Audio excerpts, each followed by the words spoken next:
kansubire buli omu buli kimu kimutambulira bulungi malidadi sana. Abalwadde njogera okubabuuzaako era nga mbasabira nti Allah Mungu tabaraka wa taala asobole okubeera nga abakwatizaako ate musobole okubeera nga ate muvunuka obulwadde bwe mulimu. Nammwe abalala mwenna njogera okubeera nga ate mbanirizaako n'ekiramuso ekisasinza okubeera ekikulu.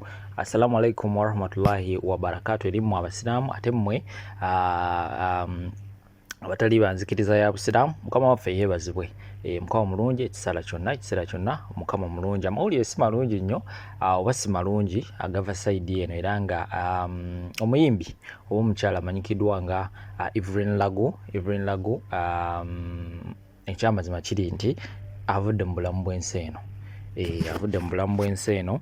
Ekyenjawulo Evelyn Lagu abadde alina ekivulu kyategeka sayidi awo ku Papa Sport era nga kibadde kibulako just ennaku bunaku era nga kino kibadde kigenda kubeerawo guno gwennyini omwezi ennaku z'omwezi 28 sayidi wali ku Papa Sport makindye era nga kifo kino kibadde kya fundraising ssente okumuyambako mu mbeera ya dialysis. Obulwadde buno bwa dialysis kubeera nga ate bamukyusa omusaayi era nga mu butambi bwe mujjanga mu bulabe obanga bwe mbadde nga mbukutirawo awo Evelyn Lagu omusaayi badde nga bagukyusa era nga emisuwa gino gyonna abasawo badde babulwa ne bateeka empiso kubanga emisuwa gino gyali gyazibikira oba buli wamu baali bafumitawo buli wamu.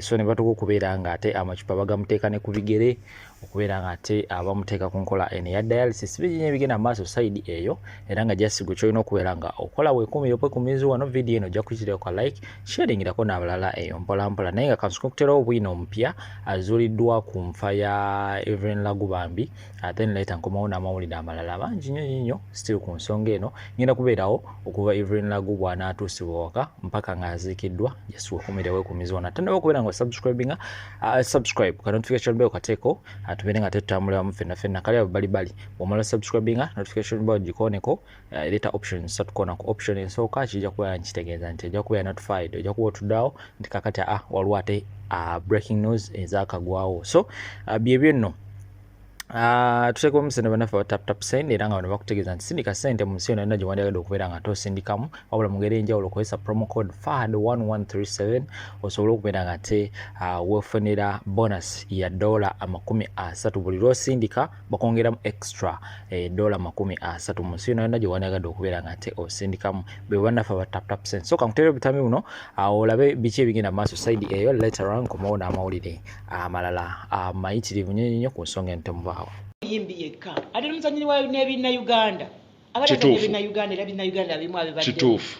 Evelyn Lagu otunulako abamumanyi bagamba tiyakula na kitaawe tiyamulabako yagenda okuba nga azaalibwa like ng'atandika okutegeera nga kitaawe tali mu bulamu bwe katowa yafa ng'akyali mwana muto ddala era teyamulabako mwana nzaalwa ye Masaka naye yajja n'alaba kugamba embeera gye yayitamu okusomooza okwayitamu ne maama we kwe yayitamu n'engeri yakulamu kyobola badde alina omutima ogwagaliza abantu abalala ng'akimanyi nti nga naye bwe yali nga awe oba nga talina n'omuntu omulala ye talina.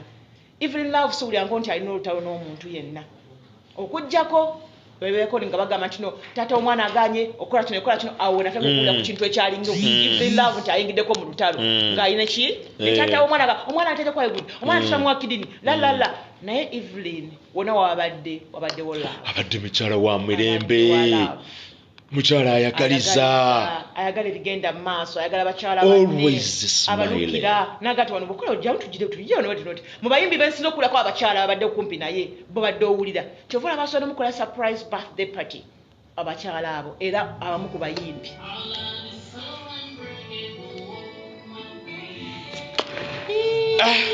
ekyana ekyo banaye abali live wano munatusonyiwa embeera olwaleero gye tulimu gye tuvugiramu munatusonyiwa. We had arranged a lot of information gye tubadde twagala okutambulirako olunaku lwaleero n'ebyo byonna ebyavudde mu bbato tubadde tugenda kubyogerako olunaku lwaleero naye we twogerera amawulire gano agaguddewo wali kye tuyinza kwogera ku munatusonyiwa tunabyogerako enkya mutukkirize okugira nga tuba twekoza emitima munda gitobye maino ge mazima emitima gitobye munda okujja nga tuli basezi nga tetulina kabuntu. There's no way otandika kwogera ku battle kubanga fembi wano olemu yadali na side ye. We cannot. Seriously, we cannot. Mutusonyiwe. We are so sorry, but we promise tomorrow we are going to deliver. Inshallah, Allah wanaaba naffe akyatuwadde obulamu. Tujja kubibawa. Allah banabatukiriza. Bwanaaba akyatuwadde obulamu inshallah. Ababuuza what happened, Evelyn Lagu afudde. Amachaga olunaku olwaleero. Babadde information gye tufunye, babadde bava ku dialysis. Kibanga ndowooza process eyo ebanga yakwoza. Abalwadde abalina kidney problems gye bayitamu batera okubooza because kidney batekya functioninga kati ekyuma kiri eri kye kibayambako okukola ekyo. Kati badde bamutwalangayo buli wiiki emirundi 2. Kati badde bavaayo embeera neetabukamu ne bamuddusa wali e Mulago mu emergency ebikina ebirala byonna.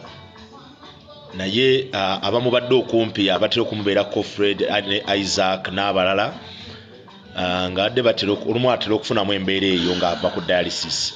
Naye ne bagamba nti badde batera omuddusa n'abasaba nti amuntwale ewaka era nga kubanga bawadde atera okuwuliriranga emirembe era ne bamutwala ewuwe era n'asaba mu kaseera ako bamutwale ewaka.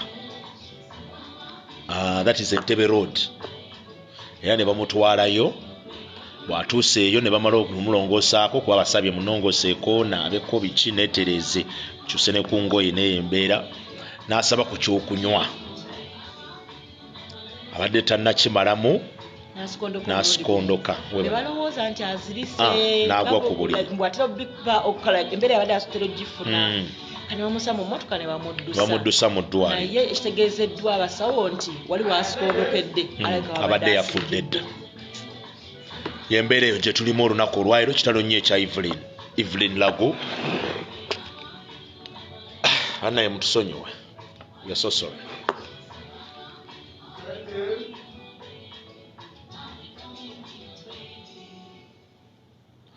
Omanyi waliwo muganda wange omu yaŋŋamba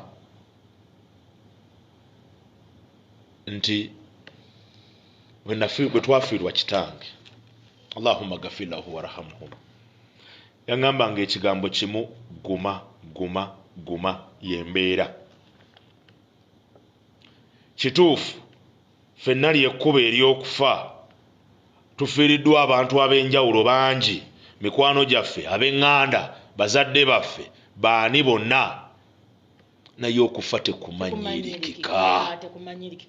Era bw'osanga omuntu nga anyoleddwa olw'okuviirwako mukadde we, muganda we, mukwano gwe, omulekanga n'omusabira kimu nti guma. Mukama amugumye. Kiba kisa Mukama yoka yakikuguma. Naye nga La ilaha naye waliwo buli mbeera gye ntuukamu ne ntulika ne nkaaba. Era bonna omuntu bambi ng'alajanira maama we, kati nga Fred bagenda okulajanira maama we, embeera eyo ngitegeera gy'ayitamu. Evelyn abadde agenda kuweza emyaka, fact yaweza emyaka 41. Yazaalibwa 1982 era ng'azaalibwa Kalungu Masaka. Fred, Mukama akugumye. Teri muntu asobola kwogera bigambo bisobola kukugumya. Teri muntu asobola kukakasa kabeereze yafiirwa maama. Sisobola kugamba bigambo bituufu bisobola kutula mu kiwundu ky'owuliriza. Allah subhanahu wa ta'ala yekka yayinza okugumya, ayinza okunyiga. Yekka. Evelyn, abaguudi bano Bazubairi family. Yeah. Yabazanyira mu kkoko. Ntawudde ddina awo ko abagise batyene lyekatwe. Muganzirwazza. Bambi abantu bali bavaayo bangi abantu abadde bajja nga bakuteekawo ekivulu kya Evelyn Lagu nga basinga bavaayo okubanga bajja okudduukira olw'ensonga nti mwana muwala abadde alina omukolagano ennungi n'abantu. Bantu bangi bamuyingiranga, olina amuyingira n'amuvuma bikini naye nga Evelyn taddamu. Nga buli kadde ekimu kyonna addamu nakusaaga busaazi, nakusaagirira amu nakusanyuka. Abadde mulwadde ddala ngulabye dda mu butuufu ti baba kuba gwe tusaana kuva wansi naye ng'akulaga nti nedda ate kati ntereddeko gyoti nabadde bubi nate kati wankwedde kino nenjira bwe nti Spice Diana weebala omukwano ogolaze Evelyn Love. Thank you so much. Sika abantu bangi bayomba lwaki yamutimbye ebiki Evelyn Lagu n'avaayo n'agamba Spice mu muveeko waakiri yantimbye nga alina kyandeetedde waakiri alina kyatadde mu bulamu bwange Spice dene muntu ajja n'andabako n'anditayo kali nti olaba nti newankubadde abantu bali balwaki mutedde nga afaana bwatyo nakyo kifaananyi kye nina right now so twebaza abayimbi kyova olaba Eva oyo abadde nga tatya nnyo okugamba mbu n'alabika ntya mu bantu kuba ye abadde nga alwana nnyo aga nti kaŋŋende mu bantu kaŋŋende nkole n'appearinga ku stages ez'enjawulo recently I think a week or two waliwo namusanga agenda ku mbaga waliwo embaga gye baali bamuyiseeko okuyimba